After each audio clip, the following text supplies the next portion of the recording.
খুবই ভালো লাগছে, কারণ আমি প্লেন থেকে নেমেই চলে এসেছি খেলতে। আমাদের একটা রাউন্ড শেষ হয়ে গেল, আমরা গ্রুপ চ্যাম্পিয়ন হয়েছি, তো এটা অনেক ভালো লাগা। আমরা খেলেছি আজকে সেলিমের সাথে, গিয়াসউদ্দিন সেলিমের টিমের সাথে। তো খেলাটা খুব সুন্দর ছিল এবং আমরা খুব পরিচ্ছন্নভাবে, পরিবেশটা খুব সুন্দর ছিল। এবং জিনেক্সকে ধন্যবাদ, উত্তম দা এবং মাসুদ ভাই এত সুন্দর করে সব কিছু অ্যারেঞ্জ করেছে। তো খুবই ভালো লাগছে খেলে।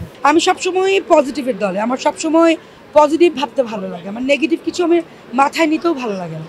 তো সেই জায়গা থেকে আজকে সবাই এসেছে, সব ডিরেক্টররা এসেছে, অনাকাঙ্ক্ষিত ঘটনাটার তো একটু বিচার হয়েছে বা আমাদের অনেক মিটিং মিছিল হয়েছে, তারপরে তো আজকে আমরা খেলতে এসেছি। সো ওই জায়গাটা ভুলে আমরা যে সামনে আবার খেলছি এবং এখন আমাদের সেমিফাইনাল 1-2 হবে, তারপর ফাইনাল হবে, এটাই আসলে বড় একটা ব্যাপার। আমার তো মনে হচ্ছে যে আমি তো প্রফেশনাল ওয়েতে কোনো কিছু ট্রাই করিনি, আমি খালি বলটা করতে পারি। কিন্তু আমার মনে হয়েছে যদি এরপরে হয় তখন আমি ভালো করে ব্যাটটা শিখে নিব, যাতে আমিও খুব ভালো করে খেলতে পারি।